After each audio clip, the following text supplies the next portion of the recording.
Meanwhile, next door, the French are also tinkering with speed, turbocharged speed that is, from Peugeot. The name Peugeot may only have a faint ring in the American automotive mind, but in Europe, Peugeot has a long and proud reputation for building solid, reliable, upmarket models. France's second biggest car maker has expanded in recent years by acquiring both Citroën and Chrysler's European operations. This week, we take a long look at the largest Peugeot, the 604 turbocharged diesel four-door sedan. For the nice round sum of 100,000 French francs, that's 20,000 American greenbacks, you too could be the proud owner of the favorite car of diplomats of the Fifth Republic. The Peugeot 604 turbo diesel is large, smooth-riding, front-engined and rear-driven. Peugeot has resisted moving their bigger cars to more fragile front-wheel drive. According to them, Peugeots have to feel at home on either high-speed European autobahns or the slow, rutted roads of the Third World. Since this is the first turbocharged oil burner we've tested, we first wanted to look under the long, expansive hood. Besides the large truck-like battery and the absence of spark plugs, there's nothing to indicate the non-gasoline nature of this small 2.3-liter fuel-injected four-cylinder engine. The turbocharger is so well hidden under the intake and exhaust manifolds that it rejected our invitation for an appearance. But most normal check items are easy to reach, and the oil filter can be messily changed from up top.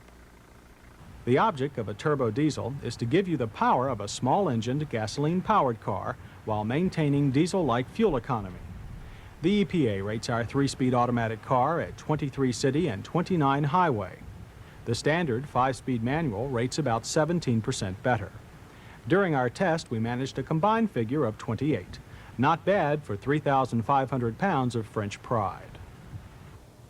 But while mileage is there, performance isn't. Although a time of 8.5 seconds to accelerate from 40 to 55 is better than most diesels, it's far short of even the most anemic gasser we've tested. Over our 500-foot acceleration course, 11.5 seconds elapsed with a speed of only 45. That's dead slow. The most positive thing I can say is that the 604 will accelerate on moderate hills, something unheard of in most diesels. Handling, though, is very positive. Our Peugeot is equipped with independent suspension at all corners and high-performance Michelin TRX tires, which help make steady work of our low-speed slalom course. Exit speeds were well above the 35 entry speed, and despite the Peugeot's mass, there was little front-end plowing. Precise power steering was a big factor here. Even with copious amounts of body lean, the Peugeot seems tight and secure for a luxury car. The 604 also did okay during the high-speed emergency lane-changing maneuver.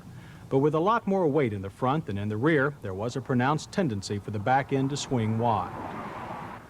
Since most third-world roads are narrow as well as unpaved, the Peugeot's 37-foot curb-to-rut turning diameter, while not tight, is shorter than most of its competition.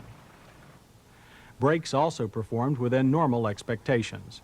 The power-assisted disc system produced average stops of 40 feet from 30 miles per hour. The only negative was the constant locking of all four wheels. From 55, though stops continued to be secure, we encountered a strange sensation of front-end wandering. This problem has surfaced before with other cars equipped with the TRX tires. The sidewalls seem to flex more than most steel-belted radials, which is actually desirable in a high-performance tire. Regardless, stops averaging 130 feet are considered quite good, just short of being short. Fade was minimal, and there was no pull, although again the system was easy to lock. The outside appearance of the Peugeot 604 turbo diesel is very conservative, more in the Volvo vein than anything else.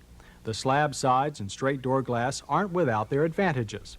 Since many diplomatic Peugeots are fitted with armor plating and bulletproof glass, sexy curves would only compound the cost and complexity of making this car a Peugeot tank. Around back, the large lid opens to exhibit an enormous trunk. Even with the high sill and full-size spare, our normal complement of luggage is swallowed up easily. On the inside, most occupants manage quite well. Front seats are comfortable, though there's a lack of under-leg support. In addition, the non-adjusting oversized steering wheel was at an unnatural angle for most of our crew. Gauges included only fuel, temperature, speedometer, and clock. The diesel wait to start light is unmarked.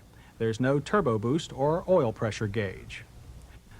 A trio of negotiators fit easily into the back seat, provided they're not tall diplomats. On the open highway, one thing is for sure. The Peugeot turbo diesel is a quiet diesel. A sound level reading of only 65 decibels at 55 miles per hour is extremely good. Maybe we expected too much in acceleration. The Peugeot 604 turbo diesel does seem to be a couple of steps ahead of traditional diesel cars in both power and certainly in handling. It's just that all the hoopla over turbo diesels leads us to expect more. Nevertheless, it's a thrifty, very refined, expensive, elegant car. It follows proper protocol in Paris or Washington or any other diplomatic watering hole.